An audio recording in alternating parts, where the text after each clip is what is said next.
தாராபுரம் குண்டடம் சனிக்கிழமை மாட்டுச்சந்தை மிகவும் பிரபலமானது. ஒவ்வொரு சனிக்கிழமையும் 5000 மாடுகள் வரை விற்பனையாவது வழக்கம்.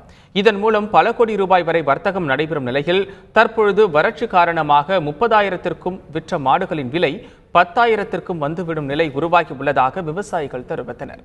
வறட்சியால் கால்நடைகளுக்கு தீவனமின்றி அவற்றை வளர்க்க முடியாமலும் விற்க முடியாமலும் தவித்து வருவதாக விவசாயிகள் வேதனை தெரிவித்தனர். இதில் தீவனம் மாட்டு தீவனம் தவிடு பருத்தி ஏதோ போடுறோங்க.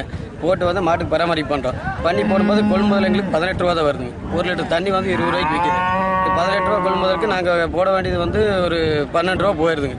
6 ரூபாய் வச்சு ஒன்றும் மிச்சம் எங்களுக்கு ஆறுதுலைங்க. மாட்டை வச்சு நஷ்டமாகுதுங்க. அதே மாடு 40,000 கொடுத்து வாங்கினுங்க. இன்றைக்கி 10,000 ரூபாய்க்கு கேட்குறாங்க.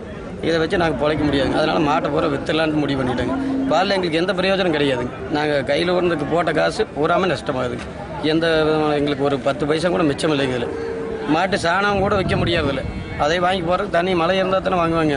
எதுவுமே கிடையாதுங்க. பிரயோஜனமே கிடையாது. மாடு விற்கிறதுக்கு மாடு ஒருத்தர் வாங்க மாட்டேங்கிறாங்க. ரொம்ப கம்மியாக கேட்குறாங்க. 30,000 மாடு 15,000 கேட்குறாங்க. எங்களால் விற்க முடியாமல் வீட்டில் இங்கே கட்டியிருக்குங்க சந்தையில். இந்த வாரம் மாடு கொண்டு வந்து அடுத்த வாரம் கொண்டு வந்தாலும் ரொம்ப கம்மியாக கேட்பாங்க. பில்லு தண்ணி இல்லாமல் ரொம்ப இதாகப்பட்டு இருக்கிறவங்க. குண்டட சந்தையில் விற்பனையே சுத்தமாக இல்லைங்க.